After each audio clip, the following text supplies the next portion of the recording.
আসসালামু আলাইকুম রহমতুল্লাহ বরাকাতুহ। সবাই ভালো আছেন ভাই? আলহামদুলিল্লাহ আলহামদুলিল্লাহ। আমি কিছু প্রশ্ন উত্তর দেবো ইনশাআল্লাহ। ব্যাস, যেসব প্রশ্ন আসছে আমরা এগুলোর উত্তরের ফাঁকে ফাঁকে ইনশাআল্লাহ কিছু কথা বলে ফেলবো। প্রথম প্রশ্ন, আমার বড় ভাইয়ের বউ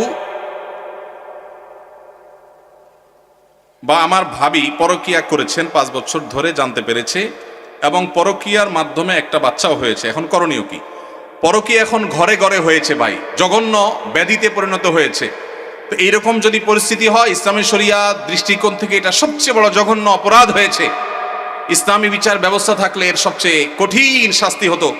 যেহেতু বিচারিকভাবে আইনগতভাবে সেটা কার্যকর করবার সুযোগ নেই, যেহেতু ইসলামী বিচার ব্যবস্থা নেই, এজন্য এটার বিচারের ভার কোনো এলাকার কোনো মোড়ল মাতবর কেউ নিজের হাতে নেওয়ার অধিকার কারোর নাই, সুযোগ নাই, খবরদার।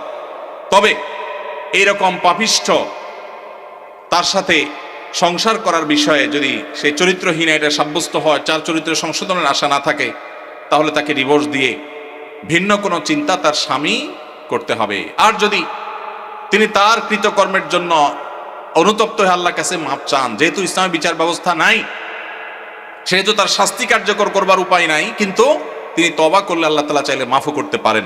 এটা একান্ত তাদের বিষয়, আল্লাহর বিষয়। দোয়া কবুল হওয়ার জন্য মহান আল্লাহ তাআলার কাছে কিভাবে দোয়া করতে হবে? দোয়া কবুল হওয়ার জন্য প্রথম শর্ত হলো হালাল উপার্জন থাকা। হারাম উপার্জনকারী ব্যক্তির দোয়া কবুল হয় না। চুরি করে, ডাকাতি করে, টিন চুরি, গম চুরি করে এরপরে মক্কা শরীফ গিয়ে 2 হাত তুলে আল্লাহর কাছে চোখের পানি ফেলে দোয়া করছেন, হাদিস বলছে দোয়া কবুল হবে না, দোয়া কবুল হবে না।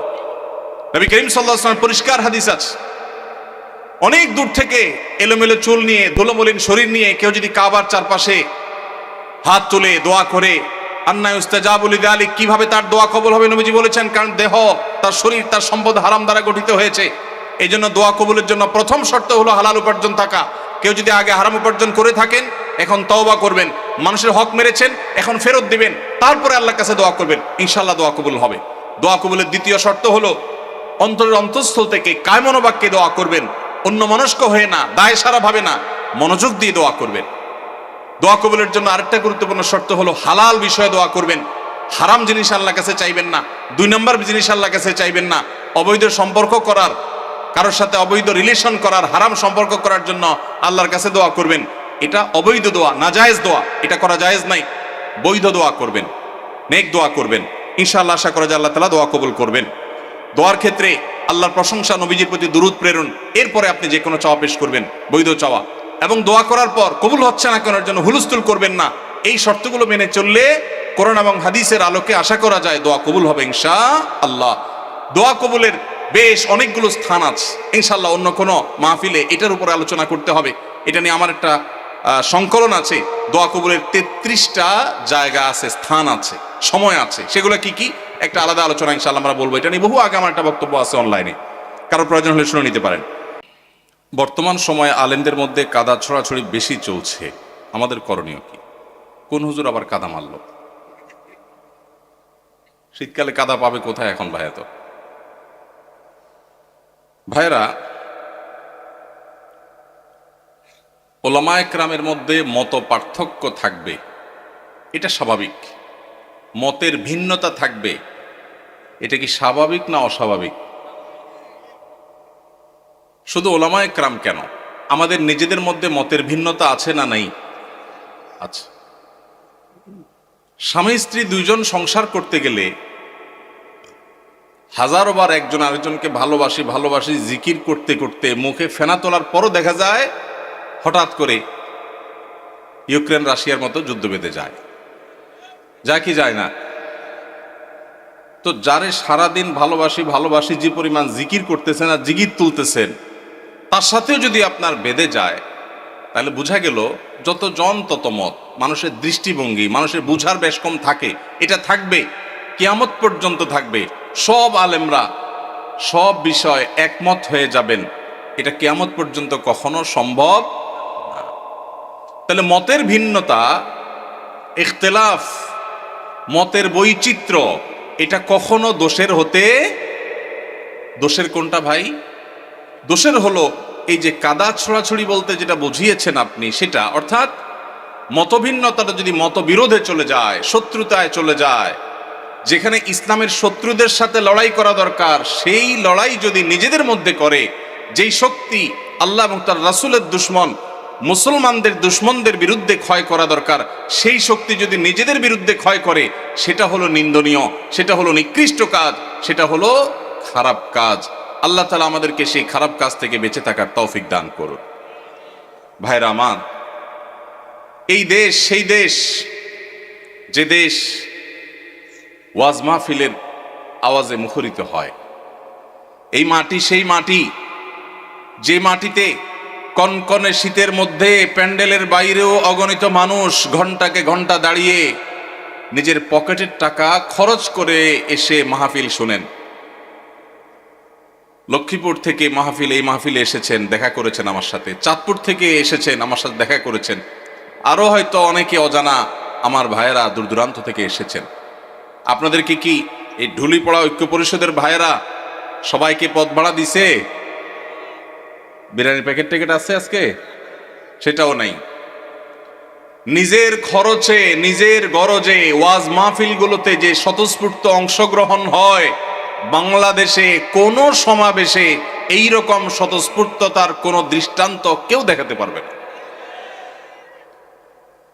সেই দেশে, সেই মাটিতে আমরা মুসলমানরা সামান্য কিছু বিদেশিদের দালাল, তাদের এজেন্ডা এই দেশের মাটিতে, এদেশের মানুষের খেয়ে যারা বাস্তবায়ন করে, তাদের কাছে আমরা অনেকটা গোলামির জিঞ্জিরে আবদ্ধ হওয়ার মতো আবদ্ধ হয়ে আছি আজ 50টা বছর। 50 বছর বললে ভুল হবে, সে ব্রিটিশ আমল থেকে শুরু হয়েছে। দিন এবং ইসলামকে কোণঠাসা করে একঘরে রাখার এক অপরচেষ্টা, নীল নকশা এদেশে প্রতিনিয়ত বাস্তবায়ন করা হয়। এদেশের শিক্ষাক্রমে, পাঠ্যপুস্তকে এদেশের আপামর সাধারণ ধর্মপ্রাণ মানুষের চিন্তাধারার প্রকাশ আপনি সচরাচর দেখতে খুব কম পাবেন না। এদেশের সংবিধানে, এদেশের আইনে, এদেশের মিডিয়াতে, এদেশের আদালতে, এদেশের বিভিন্ন জায়গায় গণমানুষের আকাঙ্ক্ষা বলতে যা, সেটা খুব বেশি প্রতিফলিত হতে দেখবেন না। দেখবেন যে সব এজেন্ডা বাস্তবায়ন, বিভিন্ন জিনিস পুশ করানোর চেষ্টা, এত এত শয়তানি চক্রান্ত যেই মাটিতে চলে, সেই মাটিতে ইসলামপন্থীরা পরস্পর কাদা ছড়াছড়ি করবে, এর চাইতে নির্লজ্জতা, এর চাইতে দুঃখজনক ঘটনা মুসলমান জাতির জন্য আর কি হতে পারে? আল্লাহ তাআলা আমাদেরকে ভিন্ন ভিন্ন মত থাকা সত্ত্বেও পরস্পরের সাথে সৌহার্দ্যপূর্ণ সম্পর্ক বজায় রেখে, ভিন্ন ভিন্ন চিন্তা থাকা সত্ত্বেও কাঁধে কাঁধ মিলিয়ে, হাতে হাত মিলিয়ে যার যার আল্লাহ এবং তার রাসূলের পথে আহ্বানের মিশনকে আল্লাহ তাআলা সাকসেস করার তৌফিক দান করুন। ভাইরা আমার, সাপ যখন এসে যায়, যার হাতে যা থাকে সে তা নিয়ে ঝাঁপিয়ে পড়ে। কিভাবে সাপের ক্ষতি থেকে বাঁচা যায়, ঠিক না ঠিক? আমাদের উচিত আমরা যেই মতের হই, যেই পথের হই, আমাদের কমন শত্রু, আপনার শত্রু, আমার শত্রু, ওনার শত্রু, সবার শত্রু যারা যারা আমাদের শত্রু হওয়ার ব্যাপারে কোনো ভিন্ন মত নাই, তাদেরকে আপনি আপনার মতো, আমি আমার মতো, উনি ওনার মতো, তাদেরকে দমনের পিছনে লেগে যাই। আমাদের নিজেদের পেছনে ছিদ্র খোঁজার কাজটা আল্লাহর ওয়াস্তে বন্ধ করে দিই। আমরা যারা সাধারণ মানুষ আছি, আমরা পাড়া মহল্লা থেকে ভিন্ন মতের, ভিন্ন দলের, ভিন্ন চিন্তার মুসলমান ভাইয়ের সাথে কাঁধে কাঁধ মিলিয়ে চলা শিখবো তো ইনশাআল্লাহ। মনে রাখবেন, মতের ভিন্নতা আছে, থাকবে। মতের ভিন্নতা থাকে যদি 10টা বিষয় নিয়ে, মতৈক্য আছে 100 বিষয় নিয়ে, ঠিক না ঠিক? শুধু নামাজের কথাই যদি বলেন, নামাজের কয়টা মাসআলা নিয়ে আমাদের সমাজে মত ভিন্নতা আছে? এর বিপরীতে মতৈক্যের বিষয় পাবেন আপনি অগণিত। মৌলিক আকীদা ঈমানের বিষয় যদি বলেন, আমাদের আল্লাহ এক। মুসলমানদের মধ্যে মত পার্থক্য আছে। অনেকে শুধু মত পার্থক্য দেখে সকাল বিকাল, সারাদিন শুধু দেখে যে হুজুরদের এত মত পার্থক্য। আমি কত মত পার্থক্য? কি দেখেন আপনি এত? আমি তো দেখি না। নামাজ 5 ওয়াক্ত, এটা ইসলামের কি মেইন গুরুত্বপূর্ণ বিষয় না খুচরা বিষয়? সবচেয়ে গুরুত্বপূর্ণ বিষয়, তাই না? 5 ওয়াক্ত নামাজ 6 ওয়াক্ত না 4 ওয়াক্ত না, এই ব্যাপারে কোনো আলেমের, কোনো হুজুরের কোনো ভিন্নমত আছে? তাহলে আমাদের আল্লাহ এক, এটা নিয়ে কোনো ভিন্নমত নাই। আমাদের নামাজ 5 ওয়াক্ত, এটা নিয়ে কোনো ভিন্নমত নাই। ইসলামের রোকন 5টা, ভিন্নমত নাই। আমাদের হজ করতে হবে বাইতুল্লাহ গিয়া, অন্য কোথাও না, ভিন্নমত নাই। রমজান মাসে রোজা রাখতে হবে, ভিন্নমত নাই। বাবা মার সদাচরণ করতে হবে, ভিন্নমত নাই। আমাদের রাসূল এক, সেটা নিয়েও ভিন্নমত নাই। আমাদের মৌলিক যত জায়গা আছে, মেইন যত জায়গা আছে, তার সবগুলোতে আপনি দেখবেন কোনো ভিন্নমত নাই। শাখাগত বিষয়ে ভিন্নমত তো স্বামী স্ত্রীর মধ্যেও হয়, ভাই ভাইও হয়, বাপ ছেলেও হয়, পার্টনারেও হয়। তাহলে এই বিষয়ে আমাদের ভিন্নমত থাকবে, এটাই স্বাভাবিক। এই ভিন্নমত থাকা সত্ত্বেও আপনি এক পথে গেলে মনে করছেন ইসলামের লাভ হবে, আরেকজন মনে করছে আরেক পথে গেলে ইসলামের লাভ হবে, আমি মনে করছি আরেকটা পথে গেলে ইসলামের লাভ হবে। আমাদের নিজেদের মধ্যে কামড়াকামড়ির দরকার নাই। পথ কি আমারটা ভালো না আপনারটা ভালো, এটা নিয়ে গন্ডগোলের দরকার নাই। আপনি আপনার পথে, উনি ওনার পথে, আমি আমার পথে, দ্বীনের কল্যাণে, ইসলামের কল্যাণে কাজ করি। পারলে আমার ভিন্ন মতের ভাই, তারও যেহেতু উদ্দেশ্য ভালো, তাকে সহযোগিতা করি। সেটুকু যদি কলিজায় না দেয়, অন্তত আল্লাহর হস্তে ঠেলাঠেলি খোঁচাখুচি বন্ধ করি। আপনারা যারা আজকের মাহফিলে এসছেন, আপনাদের কাছে আমার উদাত্ত আহ্বান, এটা আপনার মহল্লার মসজিদ থেকে শুরু হতে হবে। ভিন্ন মতের মুসলমানের সাথে মুস্কি হাসি দিয়ে সালাম দেওয়া অভ্যাস করবেন। সম্ভব হলে বাসায় দাওয়াত করবেন, চেষ্টা করবেন তো ইনশাল্লাহ। ভিন্ন মতের মুসলমানরে বাসায় দাওয়াত দিয়ে খাওয়াইলে সওয়াব হবে না গুনাহ হবে? কি বলেন ভাই, গুনাহ হবে? ভাই মদিনা শরীফ থেকে, মসজিদে নববীর সোহবতে থেকে, মদিনা ইসলামী বিশ্ববিদ্যালয় থেকে পড়াশোনা করে অনার্স মাস্টার্স করে আসছেন। সৌদি আরবে দায়ী ছিলেন, ঢাকা ইউনিভার্সিটিতে পড়াশোনা করেছেন, অনেক যোগ্য মানুষ। ভাই, অন্য মতের আহলে কেবলা, আহলে সুন্নাত জামাতের শামিল ভাইকে দাওয়াত দিয়ে খাওয়াইলে, এমনকি যদি অন্য মতেরও হয়, রাসূল আকরাম সাল্লাল্লাহু আলাইহি সাল্লাম যদি অমুসলমানকে খাওয়ান, তো আমরা ভিন্ন মতের মুসলমানরে খাওয়াইলে সওয়াব হবে না গুনাহ হবে? ভাইকে একমত, সওয়াব হবে তো? আলহামদুলিল্লাহ। এখানকার সব হুজুররা একমত। আপনার বলেন হুজুরদের মধ্যে কোনো মিল নাই, মত পার্থক্য শুধু। কই মত পার্থক্য? আমরা 3 হুজুর একমত হয়ে গেছে আলহামদুলিল্লাহ। আমি আশা করি দেশে কোনো হুজুরের ভিন্ন মত নাই। এখন আমার প্রশ্ন, আপনি একজন তবলিগ জামাত করেন, আপনি জামাত ইসলামীর এক ভাইকে, চরনাবিশ সাহেব মুরিদ এক ভাইকে, আহলে হাদিস এক ভাইকে আপনার বাসায় শুধু আপনার মুসলমান ভাই হিসাবে দাওয়াত দিয়া খাওয়াইছেন। এই ঘটনাগুলো আমাদের দেশে বেশি হয় না কম হয়? কম হয় মানে সচরাচর খুব একটা দেখাই যায় না। আহা, আমাদের কলিজাগুলোকে একটু বড় করতে হবে যদি আমরা আল্লাহকে খুশি করতে চাই। আল্লাহ আমাদেরকে তৌফিক দান করুন। ওলামা একরামের মধ্যে মতভিন্নতা, এটা অনেক সময় আমরা বাড়াই, অনেক সময় আমাদের এই ক্যামেরা হুজুররা বাড়ায়। ক্যামেরা হুজুররা অহেতুক মিথ্যা ভুয়া থাম্বনেল দিয়া একজনের পিছনে একজনকে লাগাই দেয়া হয়। অনেক সময় আসলে লাগালাগির কিছু নাই, কিন্তু সাধারণ দর্শকরা দেখে মনে করে, দেখছো হুজুররা লাগালাগি শুরু করছে। আসলে হুজুরদের কোনো লাগালাগি নাই। লাগালাগি কাদের? ক্যামেরাম্যান ভাইদের। আল্লাহ আমাদের ক্যামেরাম্যান ভাইদেরকে হেদায়েত দান করুক, ইউটিউবার ভাইদেরকে আল্লাহ হেদায়েত দান করুক।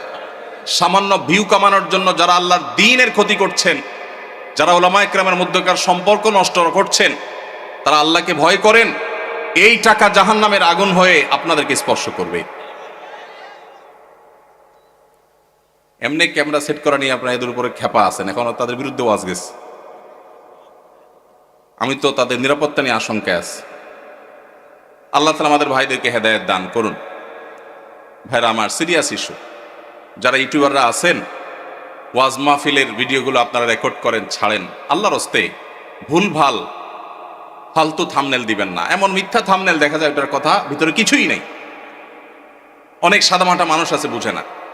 তো ওলামা ইকরামের মধ্যে দূরত্ব সৃষ্টি করার ক্ষেত্রে এসব কাজেরও ভূমিকা আছে। আমরা যারা সাধারণ মানুষ আছি, আমাদের কাজ কি? আমাদের কাজ হলো অন্তর থেকে সব মুসলমানকে ভালোবাসবো। চেষ্টা করা যাবে না ইনশাআল্লাহ? আমি আমার কাজ করব, ভালোবাসবো সবাইকে। কাজ আমি যেটাকে সঠিক মনে করছি সেটাই করব, কিন্তু আমার ভালোবাসা হবে সব মুসলমানকে। ঠিক আছে না ইনশাআল্লাহ? সব আহলে কিবলাকে, সব আহলে সুন্নাল জামাতকে। আল্লাহ তাআলা আমাদের সবার দিলগুলোকে বড় করার তৌফিক নসিব করুন। আলহামদুলিল্লাহ, ওলামায়ে কেরাম যুগের চ্যালেঞ্জ উপলব্ধি করতে সক্ষম হচ্ছেন। আমরা দেখতে পাচ্ছি চতুর্দিকে আলহামদুলিল্লাহ ভিন্ন ভিন্ন মতের ওলামায়ে কেরাম একই মঞ্চে আলোচনা করছেন, উঠছেন, দেখা সাক্ষাৎ হচ্ছে। এটা একটা ভালো ইন্ডিকেটর, এটা ভালো আলামত। আমরাও মহল্লা মহল্লায় চর্চা শুরু করব। আমি যেটা বলেছিলাম, ভিন্ন মতের ভাইকে দাওয়াত দিয়ে খাওয়াবেন, তার বাসায় যাবেন, তার প্রতি সহমর্মী হবেন, তার জন্য দোয়া করবেন, তার ছেলেমেয়ের জন্য দোয়া করবেন।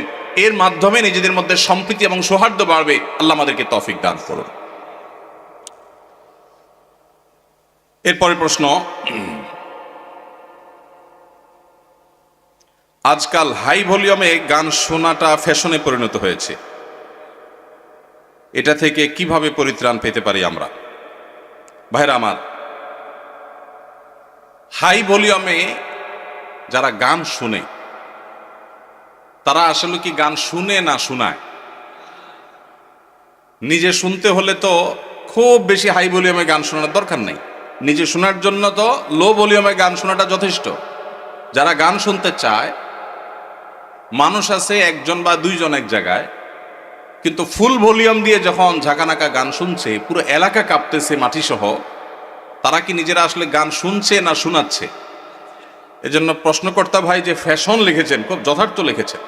এটা যতটা না গান শোনা, ততটা তার চেয়ে বেশি ফ্যাশন। এটা হলো একটা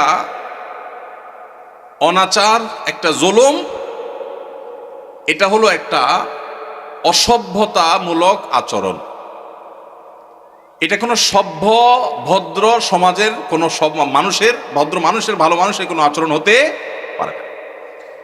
আমি সব সময় এটার বিরুদ্ধে কথা বলার চেষ্টা করি। আমাদেরকে একটা বিপ্লব করতে হবে, সেটা হলো শব্দ সন্ত্রাসের বিরুদ্ধে বিপ্লব। অনেকেই দেখা যায় বিয়ে, গায়ে হলুদ, গায়ে মরিচ,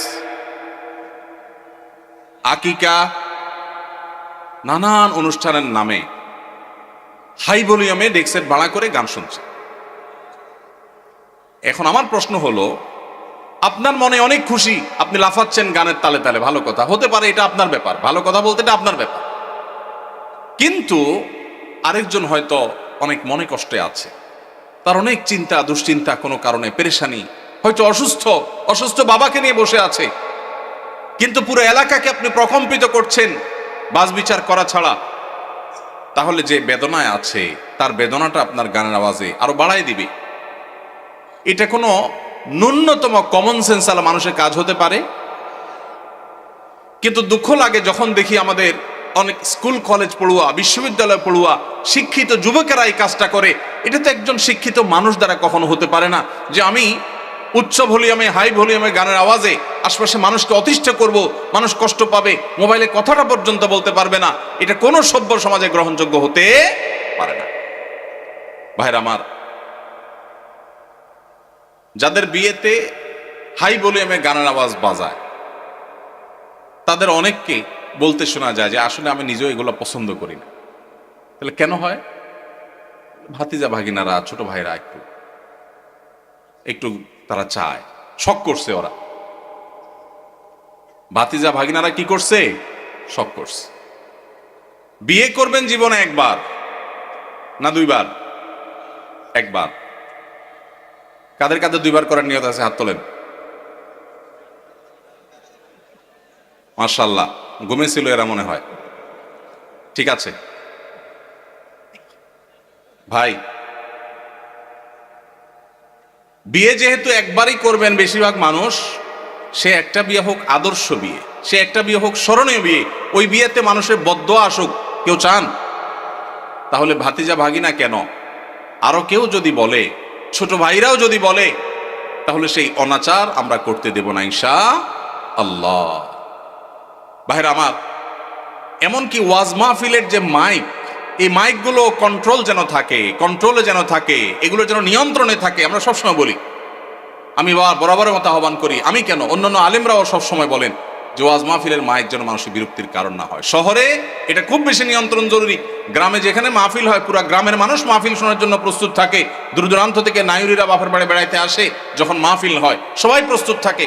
তারপরও মাইকের আওয়াজটা যেন কারোর মোবাইলে কথা বলা অসম্ভব হয়ে যায়, এই পর্যায়ে যেন না থাকে। ভলিউমটা যেন নিয়ন্ত্রণে থাকে, অন্তত যেগুলো প্যান্ডেলের বাইরে থাকবে যতটা সম্ভব। এবং গভীর রাত পর্যন্ত অন্য ধর্মের মানুষের, অসুস্থ রোগীদের, সকালবেলা স্কুলগামী বাচ্চাদের, মাদ্রাসাগামী বাচ্চাদের বা যাদের ডিউটি আছে তাদের যেন কষ্টের কারণ না হয়। আল্লাহ আমাদের সবাইকে দায়িত্বশীল আচরণ করার তৌফিক নসিব করুন। এরকম হাই ভলিউমে যখন গানের আওয়াজ হবে, আমি আপনাদের সবার কাছে উদাত্ত আহ্বান রাখতে চাই, পাড়ায় মহল্লায়, গাড়িতে, বাড়িতে, যেখানে দেখবেন যে হাই ভলিউমে কোনো গানের আওয়াজ দিয়ে মানুষকে অতিষ্ঠ করা হয়, কয়েকজন মানুষ মিলে গিয়ে সেই গান শোনা ভাইদের পিঠে হাতটা রেখে তাদেরকে স্নেহের পরশ দিয়ে বোঝাবেন, আমার আনন্দ যদি আরেকজনের বেদনার কারণ হয়, এটা কখনো সভ্য মানুষের আচরণ হতে পারে না। তাদের অনেকের সেন্স নেই। আমরা যদি কয়েকজন গিয়ে তাদেরকে বুঝাই, তাহলে আশা করা যায় এটা বন্ধ হবে। সবার চেষ্টা করবো তো ইনশাআল্লাহ। আমার জীবনে আমি বহুবার এই কাজটা করেছি, আল্লাহ আমাকে তৌফিক দিয়েছেন। বহুবার গভীর রাতে আওয়াজ শোনা যাচ্ছে গানের, আমি একা নেমে গেছি। এমনও হয়েছে গিয়ে যারা গানের আওয়াজে সবাইকে অতিষ্ঠ করছে তাদের হাতে পায়ে ধরে সেটা থামিয়েছি। আমরা যদি সবাই জাগ্রত হই, সবাই যদি দাঁড়িয়ে যাই, তাহলে এই অনাচার করা মানুষের সংখ্যা সমাজে হাতে গোনা কিছু, ইনশাআল্লাহ এই অনাচার বন্ধ হয়ে যাবে। ঠিক কিনা বলেন? অতএব বিয়ে, বিনোদন, ধর্ম, রাজনীতি, যে নামেই হোক, মানুষকে অতিষ্ঠ করে, মানুষের কষ্টের কারণ হয়, সেরকম কোন শব্দ, সেরকম কোন উচ্চ শব্দের আওয়াজ, এটা কোনোভাবেই গ্রহণযোগ্য হতে পারে। সবাই আমরা সমাজে জাগ্রত হব তো ইনশাআল্লাহ। মসজিদে মসজিদে আমাদের যুবকদের কাজ হবে, এই এলাকায় কোনো প্রকার শব্দ সন্ত্রাস কেউ করলে আমরা সেটাকে থামাবার উদ্যোগ নেব। চেষ্টা করা যাবে না ইনশাআল্লাহ? আমি কাউকে আইন হাতে তুলে নিতে বলছি না, কিন্তু আমাদের সবাইকে দায়িত্বশীল আচরণ করতে হবে, সৎ কাজের আদেশ, অসৎ কাজের বাধা প্রদান করতে হবে ইনশাআল্লাহ। ইমাম সাহেবকে মূল্যায়ন না করলে কি গুনাহ হবে? কিভাবে মূল্যায়ন করব? ইমাম সাহেবদের মূল্যায়ন না করলে গুনাহ তো অবশ্যই হবে। ইমাম সাহেবরা হলেন ওলামা একরাম, নবীদের ওয়ারিস। তাদের এই সমাজ তেমন কোনো মূল্য দেয় না। মুসলিম প্রধান রাষ্ট্র, বেশিরভাগ ট্যাক্স পেয়ার মুসলমান, অথচ 4 লক্ষ মসজিদের ইমাম সাহেবকে যদি রাষ্ট্র মূল্যায়ন করত, তাহলে রাষ্ট্রের চেহারাই পরিবর্তন হয়ে যেতে পারত। 4 লক্ষ মসজিদের যে নেটওয়ার্ক সারা দেশে আছে, রাষ্ট্র যদি এই ইমাম সাহেবদেরকে রাষ্ট্রের বিভিন্ন গুরুত্বপূর্ণ কাজে তাদেরকে যদি ইনভলভ করত, প্রশিক্ষণ দিয়ে প্রস্তুত করত এবং তাদের থেকে যদি সার্ভিস নিত, তাহলে দেখা যেত রাষ্ট্রের অনেক বড় বড় কাজ মসজিদের ইমাম সাহেবদের দ্বারা সমাধা করা যেত।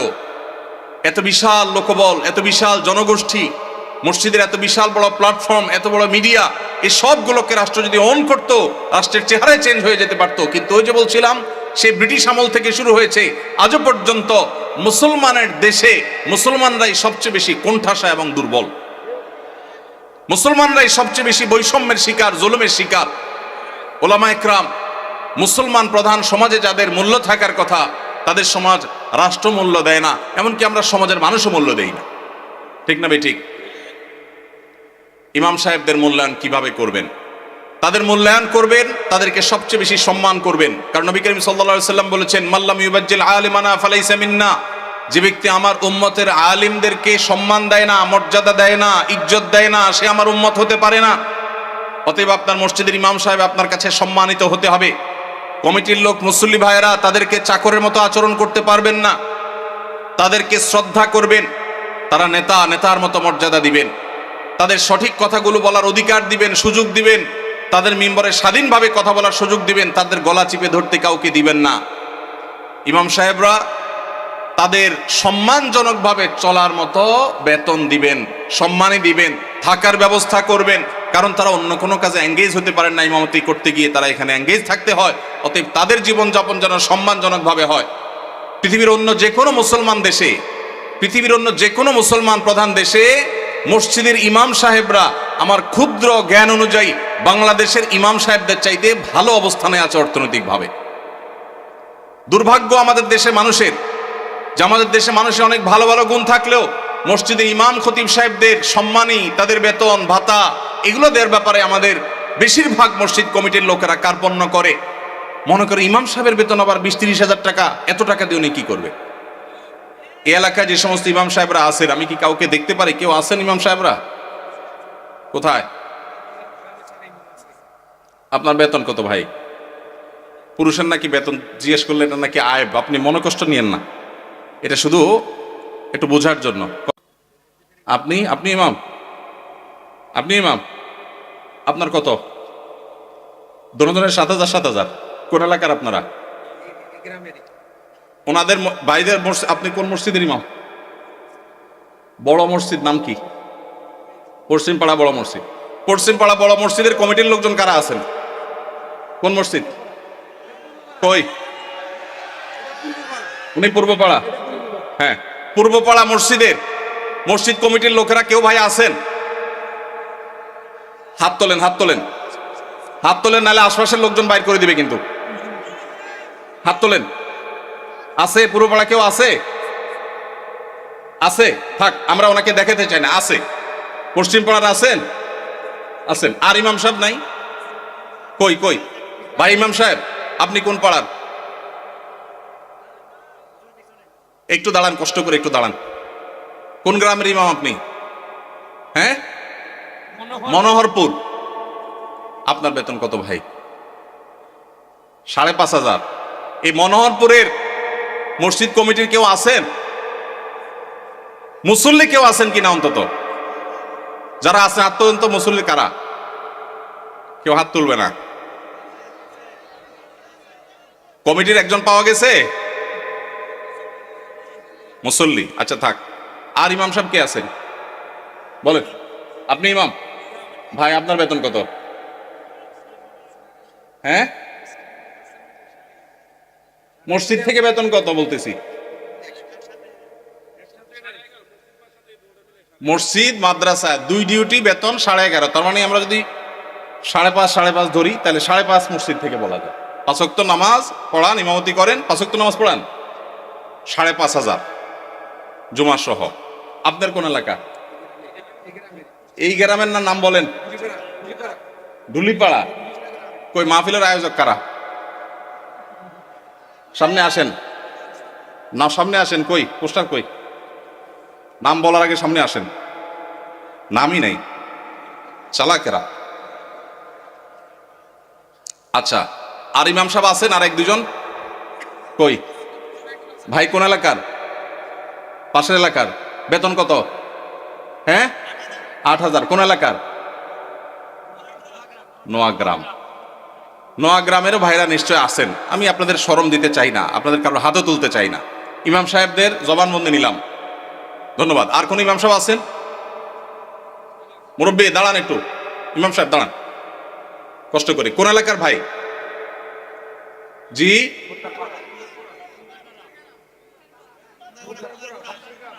এতজন বললে কেমনে বুঝবো? খুন্দারপাড়া, খুন্দারগড়া। ওকে, আপনার পাশের গ্রাম। আপনার বেতন কত ভাই? 6,000। বসেন ভাই রে। প্রশ্ন প্রসঙ্গে চলে আসলো, এতজন ইমামের জবানবন্দি আমরা নিলাম। হয়তো খুঁজলে আরো 10-20 জন ইমাম পাওয়া যাবে। অনেকে হয়তো চক্ষু লজ্জায় হাতটা উঠাচ্ছেন না, বলছেন না। ভাইয়েরা আমার, এটা আমাদের জন্য, বাংলাদেশের মানুষের জন্য লজ্জা, অনেক বড় লজ্জার বিষয়। পৃথিবীর অন্য যে কোনো দেশের সাথে আপনি যদি তুলনা করেন, শুধু সৌদি আরবের কথা যদি বলি, আমি 10 বছর সৌদি আরবে ছিলাম। আমাদের শেখ সাইফুল্লাহ মামুন ভাই দীর্ঘদিন সৌদি আরবে ছিলেন। সৌদি আরবের সকল মসজিদের ইমাম সাহেবরা ইমামতি করে যে সম্মানে পান, সেটা এভারেজে 5 থেকে 7,000 সৌদি রিয়াল। পাশাপাশি বাসা, বিশাল বড় বাংলো, সাধারণ বাসা না, বিরাট এরিয়া নিয়ে বাংলো। এইটা হলো তাদের এক্সট্রা ডিউটি, এক্সট্রা ইনকাম প্রত্যেক ইমাম সাহেবের। এমনকি মক্কার মসজিদে হারামের ইমাম এবং মুয়াজ্জিন, মসজিদে নববীর ইমাম এবং মুয়াজ্জিন, সবাইরই এই পেশার বাইরে তাদের আরেকটা মূল পেশা আছে।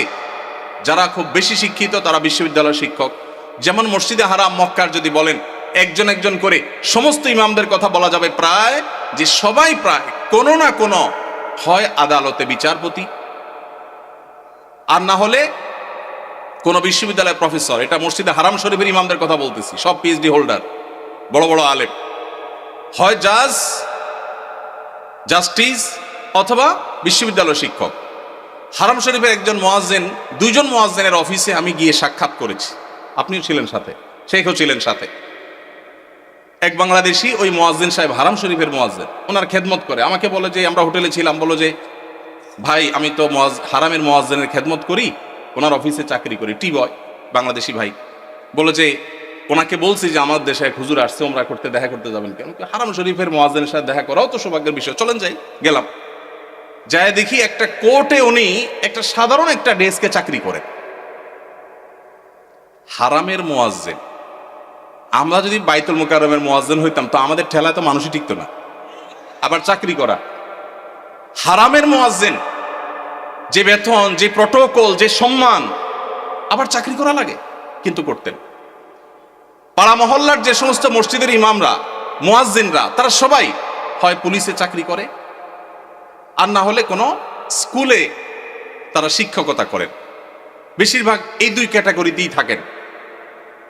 আমি সৌদিতে যে বাসায় ছিলাম, আমার বাসার পাশের মসজিদ, যে মসজিদে ৫ ওয়াক্ত নামাজ আমি জামাতে পড়ার সুযোগ পেতাম, সেই মসজিদের ইমাম সাহেব, তিনি বিরাট বড় শিল্পপতি, অনেক ব্যবসা প্রতিষ্ঠান, তার অনেকগুলো বড় বড় চেইন সব super market, Dahiya super market নাম, বিরাট নাম করা দাম্মাম।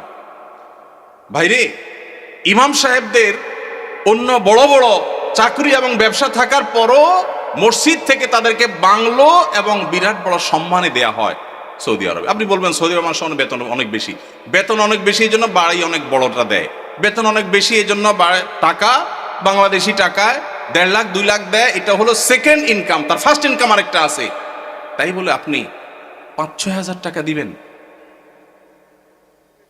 ঢাকা শহরের কাজের বুয়াদের বেতনও ৫-৬ হাজার টাকা নাই অনেক বাসা। ঢাকা শহরের কাজের বুয়ারাও মাসে ১০,০০০, ১৫,০০০ টাকা কামাই করে। ঢাকা শহরে কোন দারোয়ানের বেতন ৫,০০০, ৬,০০০ টাকা নাই, কোন পিয়নের বেতন ১০,০০০ টাকার নিচে নাই। সেখানে কুমিল্লা শহরের কাছে, এটা সদর থানা এবং শহরের কাছে, এই জায়গায় ৫-৭ হাজার টাকা আজকালকার বাজারে চাউলের টাকা জোগাড় করা হতো কঠিন হয়ে যায়। এই ইমাম সাহেব আবার যখন কোন একটা কাজ করতে যাবেন ইমামতির পাশাপাশি, বলবে হুজুর আমাদের দুনিয়াদার হয়ে গেছে, হুজুরদের দুনিয়ার লোভে ধরছে। এক বেটা, তার মসজিদের মুসল্লিরা ইমাম সাহেবকে এরকম খোঁচাইতো, বেতন দেওয়ার নাম নাই, ইমাম সাহেব আর কিছু করলে ডিস্টার্ব করত। তো ওই মসজিদে একজন ভালো মানুষ ছিল, উনি বললেন হুজুর আপনাকে আমি ওই যে মুসিরা যে জুতা পলিশ টলিশ করে ওরকম একটা বাক্স কিনে দেব, সাথে রং টং যা লাগে, ডাস্টার, ব্রাশ, এগুলো সব দিয়ে দিব। আপনি ইমামতি করে মসজিদে নামাজ পড়ানো শেষ হলে মসজিদের বাহিরে এসে ওইটা নিয়ে বসে যাবেন এবং মুসল্লিদেরকে বলবেন ভাই আপনাদের জুতাগুলো দেন, যার যার পলিশ করা লাগে আমি করবো, আপনারা আমার টাকা দিয়ে। ইমাম সাহেব চোখ বড় বড় হয়ে গেছে, কি বলে রে বেটি? বলে ভাই আপনি এই কাজটা যদি করেন, মুসল্লিরা বাইর হয়ে যেটা সিসি করবে, আরে হুজুর এটা কি করছেন? তো ওইটাকে বলেন যে ভাই এই জুতা যদি আমার কাছে দিতে আপনার লজ্জা বোধ হয়, আপনার কাছে যদি অপমান বোধ হয়, তাহলে জুতা আমার কাছে নিয়ে আপনার নিজের গালে নিজে মারা উচিত। আমি বলছি না যে আক্ষরিক অর্থে ইমাম সাহেবকে ওইটা মারতে তিনি বলেছেন। অনেক আগে ঘটনা কোথাও শুনেছি, সত্য হতে পারে, রূপক হতে পারে, কিন্তু এই গল্প আমাদের শিক্ষা দেয়। আমাদের মসজিদের ইমাম সাহেবদের, মুয়াজ্জিন সাহেবদের সম্মানে আমরা দিতে চাই না, মাহফিল করে বক্তার জন্য মোটা অঙ্কের হাদিয়া রেডি রাখি। আপনারা বলবেন হুজুর আপনিও তো মোটা অঙ্কে নিয়েই যাবেন, ওয়াজ তো করতেছেন। ভাই আমাকে মোটা দেখ, চিকন দেখ, না দেখ, এটা নিয়ে আমার মাথা ব্যথা নেই আলহামদুলিল্লাহ। এবং আল্লাহর মেহেরবানিতে এটা আমার কোনো প্রত্যাশাও নাই আল্লাহর ফজলে। কিন্তু মাহফিল আয়োজকদেরকে বলতে চাই, যারা মাহফিল আয়োজন করেন, লক্ষ লক্ষ টাকা যদি মাহফিল পিছনে খরচ করতে পারেন, ইমাম সাহেবদের বেতন কেন 15,000 20,000 টাকা হতে পারে না? এই দেশে বিভিন্ন শ্রেণী পেশার মানুষদের বেতনের সর্বনিম্ন স্কেল বা একটা স্কেল ঠিক করে দেওয়া হয়। আমি দাবি করতে চাই, আমাদের রাষ্ট্রের উচিত, রাষ্ট্র নিজে ইমাম সাহেবদেরকে মূল্যায়ন করতে না পারলেও মিনিমাম যেন তাদের একটা সমাজে সম্মানজনকভাবে চলতে পারে, সেজন্য তাদের একটা সম্মানজনক বেতনের স্কেল ঘোষণা করা হোক। আর সমাজের যারা বিবেকবান মানুষ, আল্লাহর হস্তে তারা ইমাম সাহেবদের সম্মান দেওয়া, মর্যাদা দেওয়া শিখবো তো ইনশাআল্লাহ। আপনারা এলাকার মানুষ যারা আছেন, প্রশ্ন প্রসঙ্গে হয়তো আপনাদের ইমাম সাহেবদের বেতনগুলো আমরা জানতে পারলাম, আপনারা মনে কষ্ট নেবেন না। আপনাদেরকে ছোট করা আমার উদ্দেশ্য না। আমার উদ্দেশ্য হলো আমাদের বিবেকগুলোকে জাগ্রত করা। কোনো মসজিদ কমিটির লোকজন যদি এখানে থাকেন, তাহলে আমি আপনাদেরকে বলবো, এমনকি মুসল্লি ভাইরা যারা আছেন তাদেরকে বলবো, মসজিদে গিয়ে এটা নিয়ে দাবি তুলবেন, ইমাম সাহেবের সম্মানজনক বেতন নিশ্চিত করতে হবে ইনশাআল্লাহ। কোনো মুসলমান সমাজে এটা হতে পারে না। সৌদি আরবের কথা আমি বলেছি, সৌদি আরবেরটা আমি কাছে থেকে দেখেছি, এই জন্য আমার মনে হয় না পৃথিবীর অন্য কোনো মুসলমান সমাজে মানুষের গড়ে একজন রিকশাওয়ালাও 10,000-এর বেশি ইনকাম করে, সেই সমাজে ইমাম সাহেবের বেতন 4,000 5,000, এটা কোনোদিন গ্রহণযোগ্য হতে পারে না। আপনাদের এই ধুলিপাড়ায় কুমিল্লা, আপনারা যদি সারাদিনে আর কোনো কাজ নাই, একটা কাজই শুধু করবে, এরকম একজন অশিক্ষিত শিক্ষাবঞ্চিত মানুষকেও নিয়োগ দেন, তারপরও তো 4-5 হাজার টাকায় পাবেন না। কিভাবে একজন ইমামকে আপনারা 5,000 টাকা বেতন দেন? কোন মসজিদের দায়িত্বশীল ভাইরা আছেন যে আপনারা তওবা করবেন যে ইমাম সাহেবের বেতন 10-এর উপরে উঠাবেন? কেউ আছেন? থাকলে পার্টিকুলার কেউ থাকলে বলেন। কেউ আছেন? সভাপতি সাহেব, সেক্রেটারি সাহেব যদি থাকেন যে আলোচনা করবেন, অন্তত এ ওয়াদা করবেন। আপনি কোন মসজিদের নাম বলেন? নোয়াগ্রাম। এখন বর্তমান বেতন কত ইমাম সাহেবের? করছেন যেহেতু জিজ্ঞেস করি। 7,000। এখন নিয়ত করছেন কত দিবেন? 25 সাল থেকে। 25 সাল মানে এখন তো 25 শুরু হয়ে গেছে। 10-এর প্রস্তাবনা আছে। মাশাআল্লাহ মাশাআল্লাহ। ভাইয়ের মসজিদ কোন এলাকা? নোয়াগ্রাম চৌধুরী বাড়ি। আপনি কি কমিটির? ভাই কমিটি সেক্রেটারি। ওনার মসজিদের ইমাম সাহেবকে ওনারা এই মাস থেকে 10,000 টাকা দেওয়ার নিয়ত করেছে। বলে আলহামদুলিল্লাহ। আমরা বলবো 10,000 নয়, যেহেতু এখন একবার বাড়াইছেন ভালো কথা, 6 মাস পরে বা 1 বছরের মাথায় 15,000 টাকা করবেন ইনশাআল্লাহ। যখন ওরা সেটারও নিয়ত করবেন। নোয়াগ্রামের ভাইরা আপনারা দেখে শুনে রাখেন, কিন্তু রাগ করেন নাই তো আবার? জাযাকাল্লাহ খাইর। আর কোন কমিটির ভাইরা আছেন যে নিয়ত করবেন, নিয়ত চেঞ্জ করবেন? বলেন দেখি, বলেন। আজকে ভিন্ন কালেকশন হোক। বউ কালেকশনই তো করলাম। ভাই কোন মসজিদে বলেন? জি মাশাআল্লাহ। 10,000 রানিং দিচ্ছেন, একটা ভালো উদাহরণ পাওয়া গেল। মাশাআল্লাহ মাশাআল্লাহ, ভালো উদাহরণ আছে। কোন এলাকার? আলমপুর। কিন্তু 10,000 টাকা তো যথেষ্ট না ভাই। কবে নাগাদ আনুমানিক একটা আইডিয়া দেন না? আইডিয়া দেন না। আলাপ করেই তো দিবেন, আপনি তো একা দিবেন না। অন্তত প্রস্তাবনা দিয়ে, যে মাহফিল থেকে হুজুররা প্রস্তাবনা দিছে, অন্তত 15,000-এর ভিতরে রাখেন, 12 থেকে 15 ভিতরে ইনশাআল্লাহ। কবে নাগাদ? আলোচনা সাপেক্ষে। ঠিক আছে। আপনি মসজিদ কমিটির কি? সেক্রেটারি সাহেব। মাশাআল্লাহ, আল্লাহ সেক্রেটারি সাহেবকে তৌফিক দান করুন, বলুন আমিন। একটা ভালো দৃষ্টান্ত। ভাইরা 10,000 দিচ্ছেন, মাশাআল্লাহ, কিন্তু 10,000 যথেষ্ট না ভাই। 10,000 যথেষ্ট হতে পারে না। আল্লাহ তাআলা আমাদেরকে উলামায়ে কেরামের, মসজিদের ইমাম সাহেবদের মূল্যায়ন করার তৌফিক নসিব করুন। আমি ভাই একাধিক মাহফিলে এমন ঘটেছে যে মসজিদে গিয়ে ইমাম সাহেবদের বেতন কম, এটা ব্যক্তিগত আলোচনা জানতে পেরেছি। আমি আমার মতো করে কমিটির ভাইদেরকে দাওয়াত দিয়েছি এবং বোঝানোর চেষ্টা করেছি। আমরা মাহফিলের জন্য যদি লাখ লাখ খরচ করতে পারি, কেন ইমাম সাহেবদের দিতে পারবো না? আল্লাহ আমাদেরকে তৌফিক দান করুন। রাসূলের জামানার সাথে আমাদের মসজিদের কার্যক্রমের কোনো পার্থক্য আছে কিনা? ইমামদের কি কি ভূমিকা পালন করা দরকার? রাসূল করিম সাল্লাল্লাহু আলাইহি ওয়াসাল্লামের যুগে তার হাতে গড়া মসজিদগুলো, সাহাবাদের হাতে গড়া মসজিদগুলোর একটা বড় বৈশিষ্ট্য ছিল, সেগুলো শুধু নামাজের ঘর ছিল না, সেটা ছিল কমপ্লিট প্যাকেজের নাম। একটা মুসলিম সমাজের যা যা দরকার তার সব কিছুর আয়োজন মসজিদ থেকে করা হতো।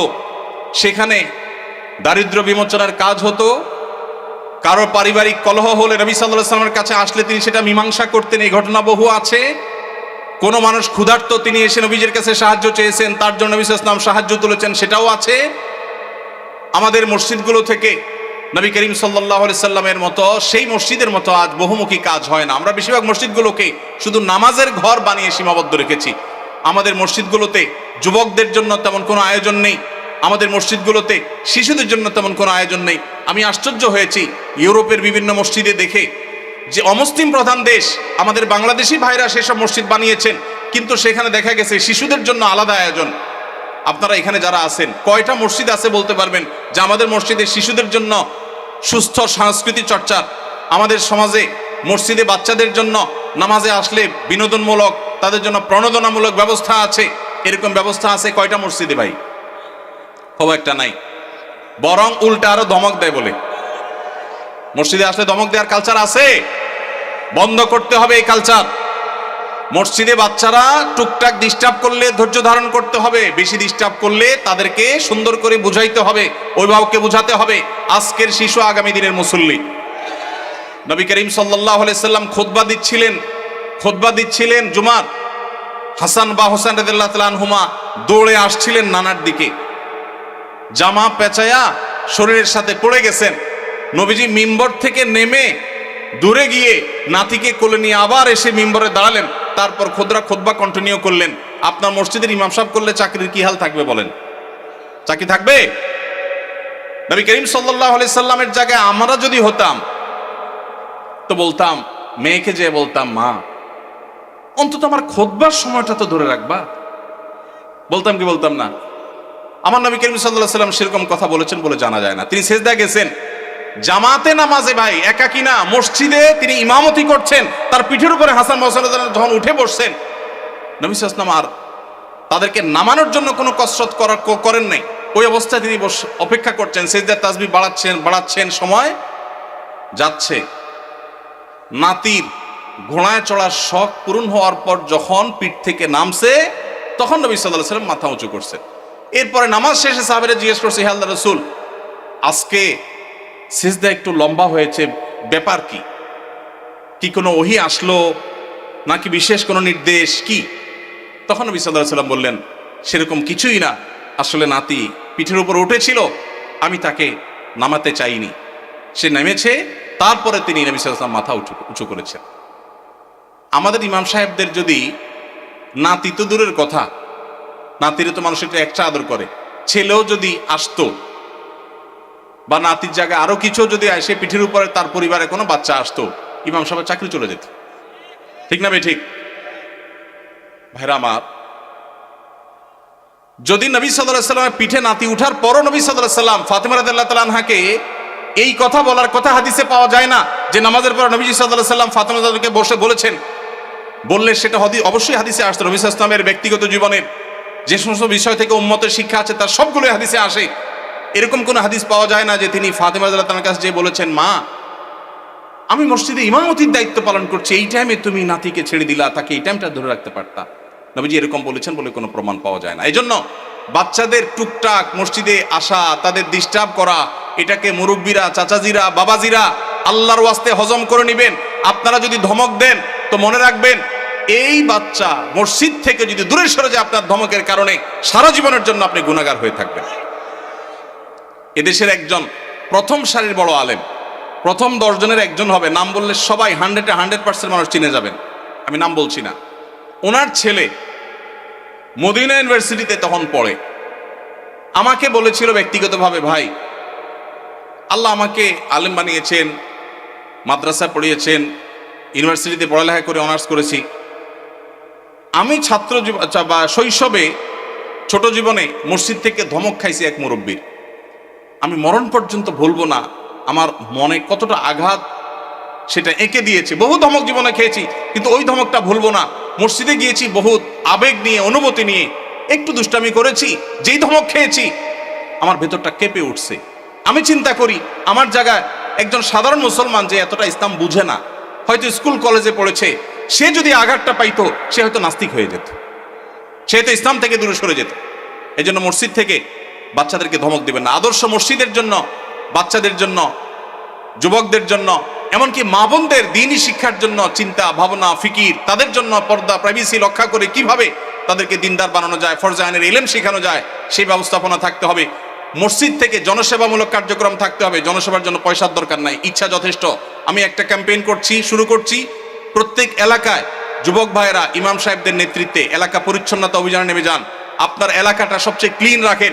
প্রতিদিন এক ওয়াক্ত নামাজের পরে 10 মিনিট করে এলাকা ভাগ করে নেন, সারের বস্তায় করে সব ময়লা গালা কুড়িয়ে এক জায়গায় এনে সেটাকে জ্বালিয়ে দেন বা শেষ করেন, এলাকাকে পরিচ্ছন্ন করেন।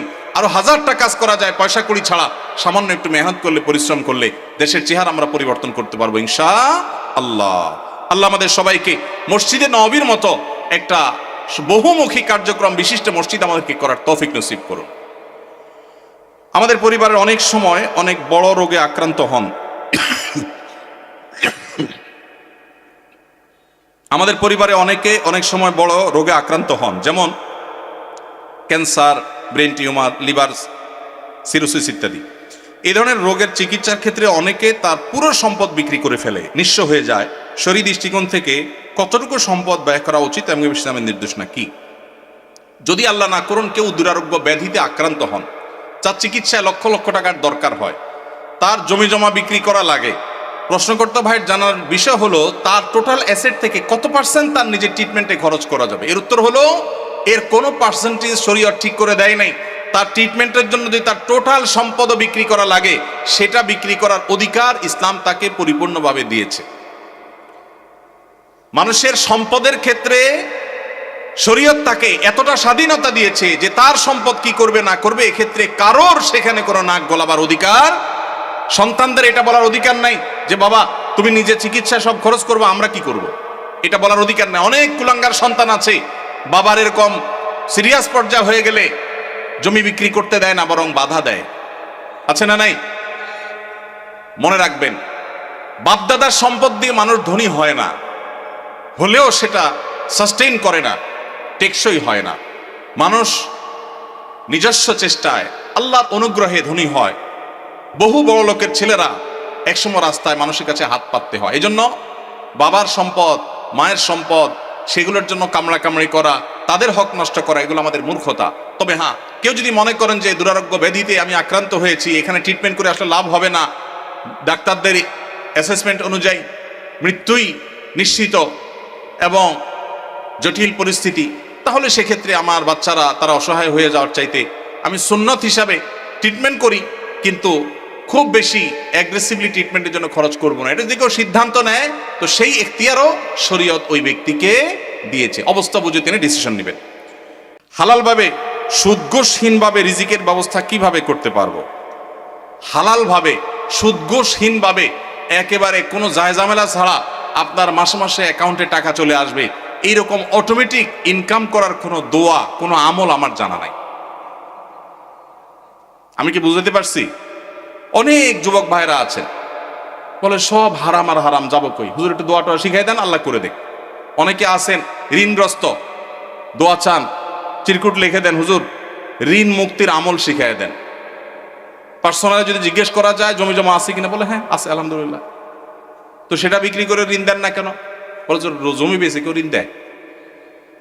মানে আপনি দোয়া শিখাই দেন, আমার জমি আমার থাকুক, ব্যাংকের টাকা থাকুক, আল্লাহ উপর থেকে একটা বস্তা পাঠায় দেখ। এটা কোনো দোয়ার পদ্ধতি হতে, যে সমস্ত ভাইয়েরা হালাল উপার্জনের কোনো পথ খুঁজে পাচ্ছেন না, তাদেরকে প্রথমেই বলবো একটা কাজ করেন, অভাব দূর হয়ে যাবে। সেটা হলো ভাব ছেড়ে দেন। কি ছাড়তে বলছি? ভাব। ভাব ছেড়ে দিলে অভাব দূর হয়ে যাবে।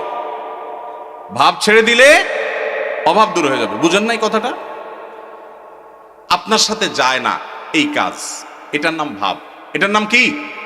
এটা আমার সাথে যায় না, আমি কিভাবে একটা শিক্ষিত ছেলে এই কাজ করি, এটার নাম ভাব। এটার নাম কি? এই ভাবের অভাবই বেশি। ভাবের অভাবই বহু লোক আছে, হাইরে কান্নাকাটি, ওরা টাকা নাই, পয়সা নাই, অভাব অভাব। বাচ্চা কাচ্চা নিয়ে চাইনিজে খাইতে গেছে, মন খারাপ। কারণ নিয়ত করছিল এবার ব্যবসার লাভের টাকা দিয়া পোলাপান নিয়ে একটু থাইল্যান্ড যাবে, হইল না, কক্সবাজার আসছে, মন খারাপ। এটা কিসের অভাবী?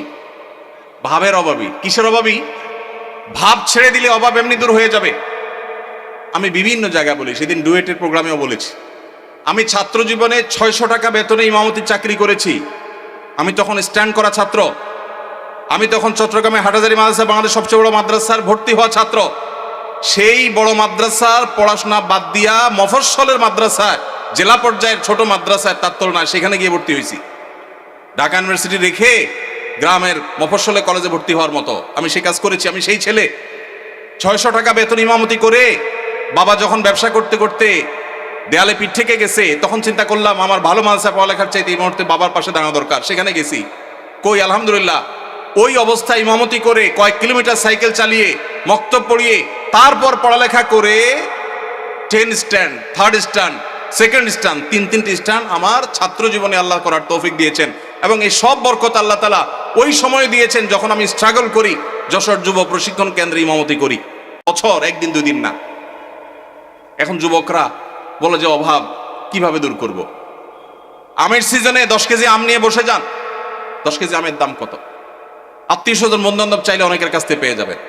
5 টাকা 10 টাকা করে লাভ করেন, 11 কেজির টাকা হয়ে যাবে। এরপর 11 কেজি নিয়ে বসেন, আস্তে আস্তে সামনে বাড়েন। যুবকরা এখন চাকর হইতে চায়, উদ্যোক্তা হতে চায় না। আসুন্নাহ ফাউন্ডেশন আপনাদেরকে উদ্যোক্তা বানাতে চায় ইনশাআল্লাহ। আমরা একটা সার্কুলার দিয়েছিলাম কিছুদিন আগে। আমাদের কাছে এমনি সাহায্যের জন্য আসা লোকের অভাব নেই। সার্কুলার দিয়েছিলাম যে যেই কোনো গরিব অভাবী যুবক তরুণ যে কোনো বয়সের মানুষ, সে যদি আবেদন করে আর বলে আমার একটা দক্ষতা আছে, 100 লাখ টাকার পুঁজি হলে আমি পায়ের উপর দাঁড়াইতে পারবো, সে যদি এটা সুন্দর করে বুঝাইতে পারে তো ফাউন্ডেশন সেটা করবে। আপনারা জেনে অবাক হবেন, এই সার্কুলার দিয়ে 1-1.5 মাস গত হয়ে গেছে, এখনো পর্যন্ত আমরা তেমন কোনো আবেদন পাইনি। ফেসবুকে ওপেন সবার জন্য, যে কেউ গুগল লিঙ্কে ক্লিক করে দিতে পারে, কিন্তু উল্লেখযোগ্য আবেদন নাই। বেশিরভাগ যুবকই মনে করে যে একটা রেডিমেড সার্টেন অ্যামাউন্ট হয়ে গেলে আমার সব হয়ে যাবে। আল্লাহর সাথে চুক্তি করে আল্লাহ লাখ দশেক দিলে চলবে, একটা বাইক, একটা ফোন আর ইউ টাইপের একটা বিজনেস আইডিয়া, ব্যাস। এই বংবাং মার্কা চিন্তা করে কোনোদিন অভাব দূর হবে না। পরিশ্রমী হতে হবে, পরিশ্রমী। রাজি আছেন তো ইনশাআল্লাহ? মুসলিম তরুণ কখনো অলস হতে, নবী সাল্লাল্লাহু আলাইহি ওয়াসাল্লাম দোয়া করেছেন, আল্লাহুম্মা ইন্নী আউযু বিকা মিনাল আজজি ওয়াল কাসাল। আল্লাহ আপনার কাছে অলসতা থেকে পানা চাই, আমি অলস হতে চাই না। আল্লাহর কাছে দোয়া করেছেন। সেখানে আমরা অলস থাকি। কোনো কাজকে ছোট মনে করবেন না, অলস হবেন না। যেখানে যা পাবেন পরিশ্রমী হয়ে লেগে যাবেন, ইনশাআল্লাহ আল্লাহ তাআলা আপনার হালাল উপার্জনের শত পথ বের করে দিবেন। চেষ্টা করা যাবে না ইনশাআল্লাহ? 2টা জিনিস বলেছি, কোনো কাজকে ছোট মনে করা যাবে। আমি যত বড় মানুষ হই, ছোট কাজ করতে অসুবিধা কি? আমি একটা ব্যবসা করার প্ল্যান অনেক দিন থেকে করছি। আলহামদুলিল্লাহ, আমি 10 বছর সৌদি আরবে প্রবাসী ছিলাম। আল্লাহ তাআলা অনেক বরকত সেখান থেকে দিয়েছেন। সেটা দিয়ে আল্লাহ তাআলা ছোট ছোট 2টি ফ্ল্যাট করার তৌফিক দিয়েছেন। 10 বছর চাকরি শেষে সৌদি আরবে এতগুলো টাকা একসাথে পাওয়া যায়, ওই যে ভাই জানেন। এই সবগুলো টাকা দিয়ে আল্লাহ তাআলা যে ছোট ছোট 2টি জায়গা দিয়েছেন, তার ভাড়ার টাকা আসে, আমার ডাল ভাত খেয়ে বাঁচা যায়। তারপর আমি ব্যবসা করতে চাই, কারণ আমি চাই যে আমার ভাইয়েরা, আমার দিনী ভাইয়েরা, তারা শিখুক যে পরিশ্রম করতে হয় হালাল উপার্জনের জন্য। অন্যের উপার্জনের পথ যেন খোলে সেজন্য চেষ্টা করতে হয়। এই জন্য সুদ ঘুষ ছাড়া, হারাম ছাড়া উপার্জনের পথের জন্য কায়িক পরিশ্রম শুরু করে দেন, চেষ্টা করা শুরু করে দেন। আসুন্নাহ ফাউন্ডেশন স্কিল ডেভেলপমেন্ট ইনস্টিটিউটে বেকার তরুণদেরকে প্রশিক্ষণ দেয়। প্রশিক্ষণের পর কাউকে পুঁজি দিয়ে ব্যবসা দেওয়া, কাউকে চাকুরি দেওয়া, কাউকে বিদেশে চাকরির সন্ধান করে দেওয়া, এই কাজটা আসুন্নাহ ফাউন্ডেশন করছে। শত শত যুবকের জন্য করছে। Open for all. সামনে রমাদান উপলক্ষে স্মল বিজনেস ম্যানেজমেন্টের কোর্সের জন্য আবেদন করা হচ্ছে। দেশের যে কোনো জায়গা থেকে যে কেউ আবেদন করতে পারবে। আমাদের ফেসবুক পেজ দেখলে পাবেন। আল্লাহ তাআলা আমাদের ভাইদের হালাল উপার্জনের পথ উন্মুক্ত করে দিন, বলুন আমিন। অজু করার পর বাচ্চাদেরকে বুকের দুধ খাওয়ালে কি অজু ভেঙে যায়? না। বুকের দুধ মায়েরা যদি বাচ্চাদেরকে খাওয়ান অজু অবস্থায়, অজুর কোনো ক্ষতি হবে না। কারণ দুধ এটা কোনো নাপাক জিনিস না। শরীর থেকে নাপাক জিনিস বের হলে তখন মানুষের অজু ভঙ্গ হয়। যেহেতু মায়ের বুকের দুধ এটা কোনো অপবিত্র জিনিস না, নাপাক না, অতএব বাচ্চাকে দুধ খাওয়ালে তাতে অজুর কোনো ক্ষতি হবে না। বোনের হক আদায় করা গুরুত্বপূর্ণ কাজ, কিন্তু যদি এমন হয় যে 2 ভাইয়ের মধ্যে একজন বোনের হক দিতে আগ্রহী, অপরজন দিতে রাজি নন, এক্ষেত্রে যিনি দিতে চান তিনি যে দিতে পারছেন না তার জন্য গুনাহ হবে কিনা। ভাইরা আমার, এই প্রশ্ন অনেকের। অনেক পরিবারে একজন ভাই আল্লাহ ভীরু, তিনি বোনের হক দিতে চান, আল্লাহর ভয় আছে, কিন্তু বাকি ভাইরা দিতে চান না। কি করবেন? উত্তর হলো, যে ভাই দিতে চান তিনি বাবার সম্পদ থেকে, ধরা যাক 2 ভাই আছেন, 1 বোন আছে, ওই 1 বোনকে দিবেন বলে 1 ভাই রাজি না, আরেক ভাই রাজি। যিনি রাজি, বাবার সম্পদ থেকে 50% করে 2 ভাই ভাগ করে নিয়েছেন। যদি এমন হয়, তো যেই ভাই দিতে রাজি তিনি তার 50%-এর মধ্যে বোনের হক কতটুকু, কোন আলেমের কাছ থেকে জিজ্ঞেস করে যে আমার ভাগে কতটুকু আসছে ততটুকু তিনি দিয়ে দিবেন। অপর ভাই যে তার ভাগের অংশটা দেন নাই, এর জন্য তিনি আল্লাহর কাছে বুঝবেন।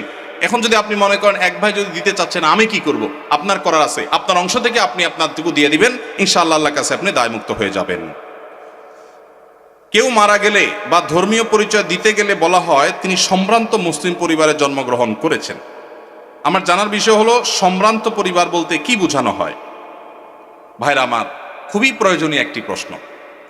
বহু আগে আমি, আমার ফেসবুক আইডি ছিল একটা, আইডিটা ডিঅ্যাক্টিভ হয়ে গেছে, নাই এখন আর। সেখানে আমি এই বিষয়ে একটা ছোট্ট স্ট্যাটাস লিখেছিলাম, অন্তত 10 বছর আগে হয়তোবা। এটা খুবই গুরুত্বপূর্ণ বিষয়। আপনারা প্রায় শুনবেন কোনো নেতা, কোনো পয়সাওয়ালা বা যে কোনো মানুষ মারা যাওয়ার পর তার ব্যাপারে কোনো নিউজ করা হলে বা কোথাও লেখা হলে, এমনকি পরিচয় দিতে গেলে, ধর্মীয় পরিচয় দিতে গেলে বলা হয় তিনি অমুকের ছেলে অমুক, তিনি অমুক গ্রামের একটি সম্ভ্রান্ত মুসলিম পরিবারে জন্মগ্রহণ করিয়াছেন। আপনারা পড়ছেন না, পড়েন না এরকম লেখা? এই যে সম্ভ্রান্ত মুসলিম পরিবার বলা হয়, এটা আমার একান্ত ব্যক্তিগত দৃষ্টিভঙ্গি। এটা আমি মনে করি খুবই গর্হিত একটা শব্দ। এমনি সম্ভ্রান্ত শব্দ, এই শব্দ নিয়ে ভিন্ন আলাপ আছে, আমি সেদিকে যাচ্ছি না, শব্দ বিশ্লেষণে যাচ্ছি না। সম্ভ্রান্তে বলতে বোঝানো হয় আশরাফ, অভিজাত, কুলীন, তারপরে আশরাফ মানে খুব বেশি সম্মানীয়। এই যে বংশ এবং পরিবারের মধ্যে কুলীন আর অকুলীন, এই ভেদাভেদ কাদের মধ্যে আছে? হিন্দু ভাইদের মধ্যে আছে, ঠিক না? ঠিক। হিন্দুদের মধ্যে জাতের ব্যবধান আছে না নাই? হিন্দুদের মধ্যে সব জাতের মানুষ কি সমান? তাদের মধ্যে সম্ভ্রান্ত জাত আছে, আবার একেবারে অসম্ভ্রান্ত জাত আছে। মুসলমানদের মধ্যে কিরকম সম্ভ্রান্ত অসম্ভ্রান্ত বলতে কোনো ভেদাভেদ আছে? আল্লাহ বলেছেন পরিষ্কারভাবে, এই আল্লাহ তাআলা এই পরিবারের পরিচয় সম্পর্কে বলেছেন, ইন্না খালাকনাকুম শুউবান ওয়া কাবাইলা, বিভিন্ন গোত্রে বিভিন্ন পরিবারে তোমাদের সৃষ্টি করেছি, লিতাআরাফু, পরিচয়ের সুবিধার্থে, চেনার সুবিধার্থে। ইন্না আকরামাকুম ইনদাল্লাহি আতকাকুম, তোমাদের মধ্যে সবচেয়ে বেশি মর্যাদাবান সে যার ভিতরে তাকওয়া সবচেয়ে বেশি। পারিবারিক পরিচয়, বংশগত পরিচয়ের ভিত্তিতে কখনো মর্যাদার তারতম্য হবে না। অতএব সম্ভ্রান্ত আর অসম্ভ্রান্ত মুসলমানদের মধ্যে এই ধারণাটাই হলো হিন্দু থেকে আসছে, এবং একটি ভুল, একটা অপসংস্কৃতি। এটা আমাদের দূর করতে হবে এবং ত্যাগ করতে হবে ইনশাআল্লাহ। আরে সর্বনাশ, অনেক টাইম হয়ে গেছে। আরো কিছু প্রশ্ন আছে, আমরা কি উত্তর দেব না বাদ দেব ভাই? আচ্ছা, একটু সংক্ষেপে দেই। ইমাম সাহেবের পূর্বে মুক্তাদি সালাম ফিরালে নামাজ হবে কিনা? এটা অনেকের হয়, হয় না? হয় না? যাদের একটু তাড়াহুড়ার রোগ আছে, ইমাম সাহেব একটু কাশি দিতে গেলে মনে করে সালাম দিছে, সালাম ফিরে ফেলে। হয় কি হয় না? কিছু লোক আছে দেখবেন ট্রেনের মধ্যে একটু তাড়াতাড়ি যাওয়া দরকার, তো এদিকে জোর করে বগির মাথা মাথা হাঁটে। কেন? তার তাড়াতাড়ি যাওয়া দরকার। সে বেশি জোরে হাঁটলে কি ট্রেন তাড়াতাড়ি চলবে? আগে পৌঁছাবে? কিন্তু সে চেষ্টা করে। তো আপনি যতই হুলস্থুল করেন, ইমামের আগে তো নামাজ শেষ করতে পারবেন না। তো এই জন্য ইমামের আগে কোনো কাজ করা এটা ভুল। নবী সাল্লাল্লাহু আলাইহি ওয়াসাল্লাম বলেছেন, ইন্নামা জুইলাল ইমামু লিইউতাম্মা বিহি, ইমাম দেয়া হয়েছে তাকে অনুসরণ করবার জন্য। ইমাম যখন রুকুতে যায় তারপরে রুকুতে যাবা, যখন সিজদা যায় তারপরে সিজদা দিবে, যখন সালাম ফেলে তারপরে সালাম দিবে। এ হলো নবী সাল্লাল্লাহু আলাইহি ওয়াসাল্লামের নির্দেশ। অতএব ইমাম সালাম ফেরানোর আগে সালাম ফিরানো যাবে না। যদি কেউ ইমাম সালাম ফেরানোর আগে সালাম ফিরিয়ে ফেলেন, তাহলে হানাফি মাযহাবের ওলামাদের মতে নামাজ হয়ে যাবে, কিন্তু এরকম করাটা মাকরুহ। আর অন্য অনেক ইমামদের মতে নামাজই হবে না, কারণ ইমামরা আনুগত্য করা ওয়াজিব। যেহেতু আমাদের এদেশে বেশিরভাগ মানুষই হানাফি ফিক ফলো করেন, হানাফি ফিক, হানাফি মাযহাব অনুযায়ী এটা মাকরুহ তাহরিমি, এটা করা উচিত না। কখনো যদি ভুলে হয়ে গেছে তাহলে সেটা মাকরুহ হবে না, সেটা মাফ। এটা অবশ্য সবার মতে, ভুলে হয়ে গেলে গুনাহ হবে না, নামাজ হয়ে যাবে ইনশাআল্লাহ তাআলা। তাহলে হানাফি মাযহাবের ওলামাদের মতে নামাজ হয়ে যাবে, কিন্তু কাজটা অনুচিত। আর যদি একান্ত অসতর্কতাবশত হয়ে যায় তাহলে সেটা মাফ, কোনো অসুবিধা নেই, নামাজ তো সর্বাবস্থায় হবে। রবিবারে বাঁশ কাটা অমঙ্গল, এই কথার কোনো ভিত্তি আছে কিনা? এটা কুসংস্কারের জন্য কথা ভাই। ছেলে মেয়ে পালিয়ে বিয়ে করলে তাদের বিয়েতে সাক্ষী হওয়া জায়েজ আছে কিনা? পালায় মিরাক বিয়ে করবে কেন? পালায় এত মানুষ চুরি করে, অথবা চুরি করার পরে পালায় যায়, ঠিক না ঠিক? হয় পালায় পালায় চুরি করে, আর নাহলে চুরির পরে ধরা পড়লে পালায় যায়। বিয়েকে ভালো কাজ না খারাপ কাজ? এই ভালো কাজটা পলায় পলায় কেন করবে? বাবা মাকে জানায় করতে হবে। কোনো ছেলে মেয়ে এরকম পলাপলি করে বিবাহ করতে গেলে তাদের বিবাহের সাক্ষী না হয়ে পারলে ধরে বাপ মার কাছে নিয়ে আসবেন, এনে বলবেন চাচা এবার আপনি বিয়ের ব্যবস্থা করেন, আমি এবার সাক্ষী হই। আমি পলাপলির বিয়েতে সাক্ষী কেন হতে যাব? এটা বন্ধ হওয়া উচিত। এবং বন্ধু হিসাবে ওই বন্ধুর উপকার করতে চাইলে কোনোভাবে কলা কৌশলে চাচা চাচিকে রাজি করিয়ে বিয়ের ব্যবস্থা করবেন, কিন্তু পলাপলি করে যেন তারা বিয়ে না করে, প্রয়োজন অপেক্ষা করে বাবা মাকে রাজি করার চেষ্টা করে, সেটা তাদেরকে বোঝাবেন। ওয়াকফকৃত না হলে মসজিদে জুমার নামাজ পড়া যাবে কিনা? যদি কোনো মসজিদে ওয়াকফ করা হয়নি, টেম্পোরারি মসজিদ, অন্য কারোর জায়গায় নামাজ পড়া হচ্ছে, তিনি অনুমতি দিয়েছেন, জুমা হবে। ওয়াকফ করা জুমা হওয়ার জন্য শর্ত না, মসজিদের মর্যাদা পাওয়ার জন্য ওয়াকফ করা শর্ত। ইতিকাফের জন্য মসজিদের মর্যাদা পাওয়া শর্ত, ওয়াকফ করা শর্ত। কিন্তু জুমা টেম্পোরারি কোনো জায়গায় কেউ ভাড়া দিয়েছেন বা অনুমতি দিয়েছেন, বা আপনার কোনো ফ্ল্যাটে মসজিদে কোনো বিশেষ পরিস্থিতি যাওয়ার পরিবেশ নাই, অথবা বিদেশে মসজিদ দূরে কোনো শহরে মসজিদ নাই, তখন যে কোনো জায়গায় ওই জায়গার মালিকের অনুমতি থাকলে, বাধা না থাকলে সেখানে জামাতে জুমার নামাজ পড়া যাবে। উকিল বাবার সাথে দেখা করা জায়েজ আছে কিনা? বাবা বলা যাবে কিনা? উকিল বাবা হলো 2 নম্বর বাবা। আমাদের সমাজে উকিল বাবার প্রথা অনেক বেশি আছে, আপনাদের এলাকায় আছে? এটা হলো 2 নম্বর বাবা, নকল বাবা। নকল, এই নকল বাবা হওয়াও জায়েজ নাই, এই নকল বাবা বানানো জায়েজ নাই।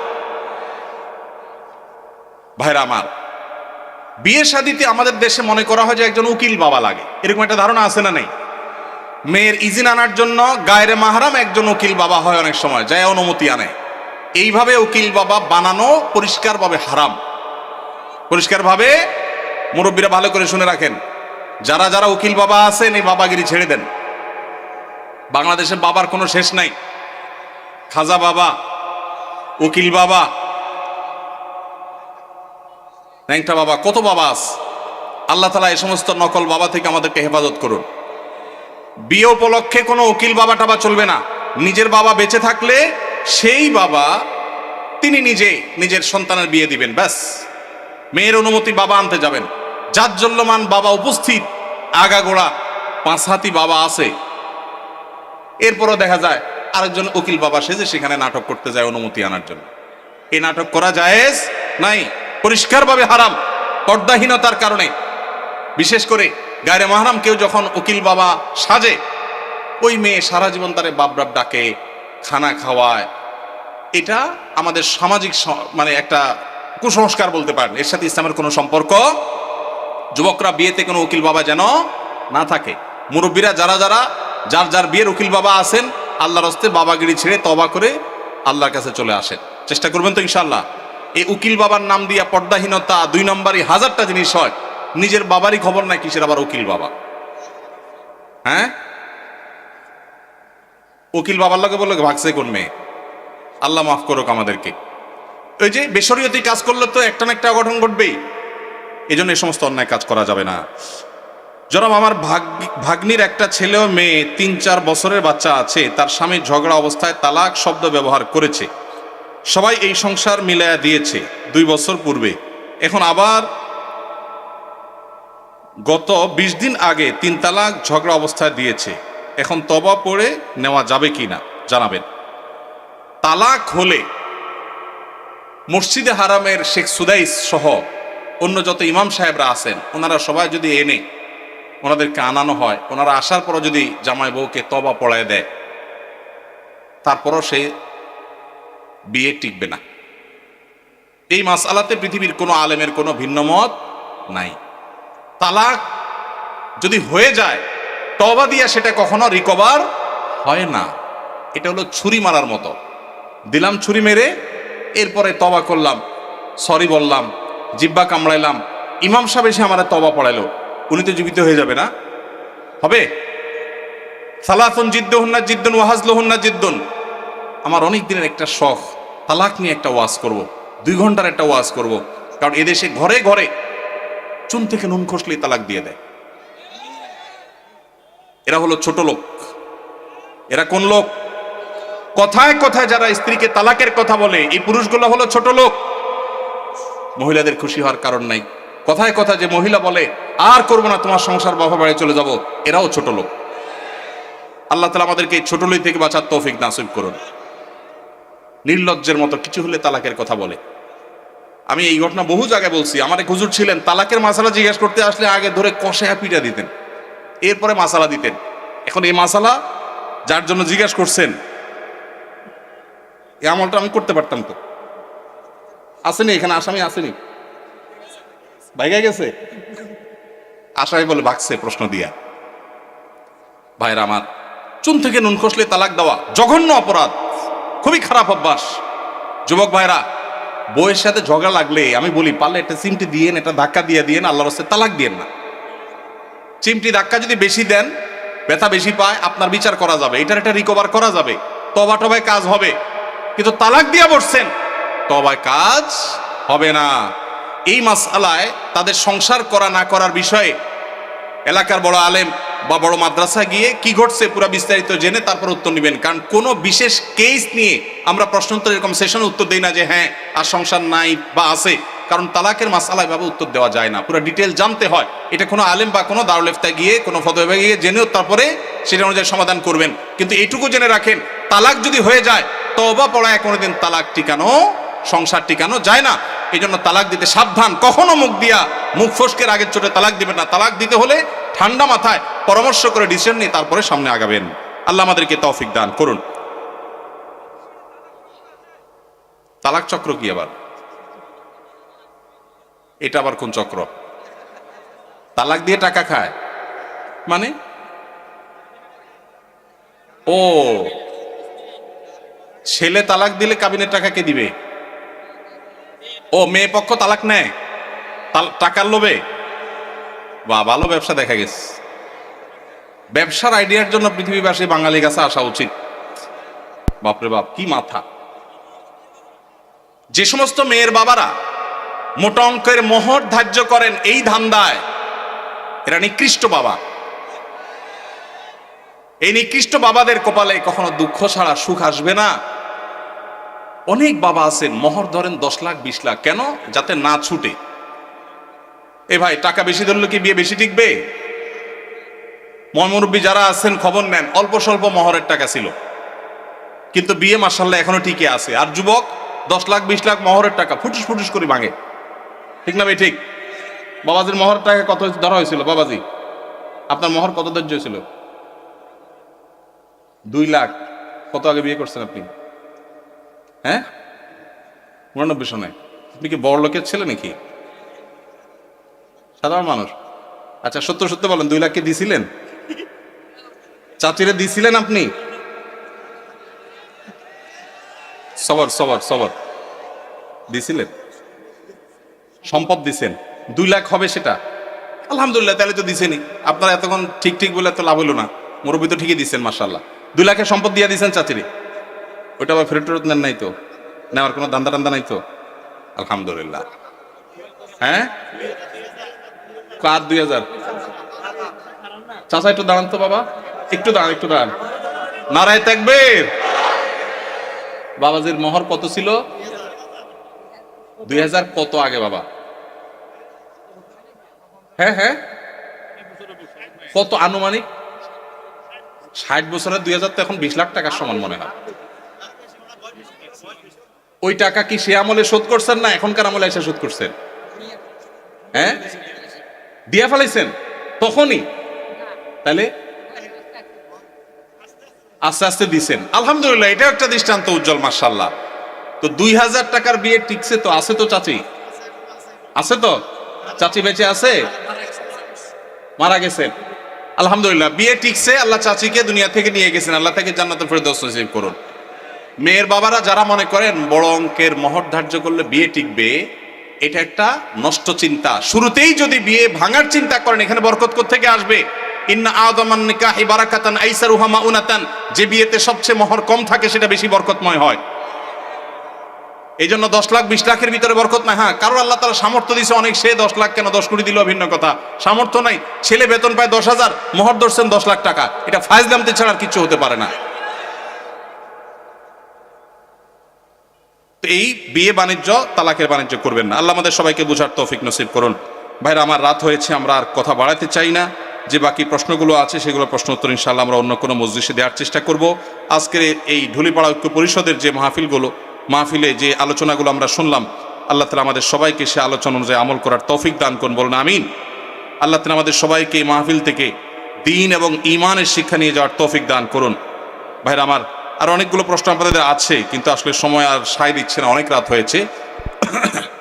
আমরা সবাই মসজিদ থেকে উঠার দোয়া পড়ি। সুবহানাল্লাহি ওয়া বিহামদিহি, সুবহানাকাল্লাহুম্মা ওয়া বিহামদিকা, আশহাদু আল্লা ইলাহা ইল্লা আনতা, আস্তাগফিরুকা ওয়া আতুবু ইলাইক। জাযাকুমুল্লাহু খায়রা।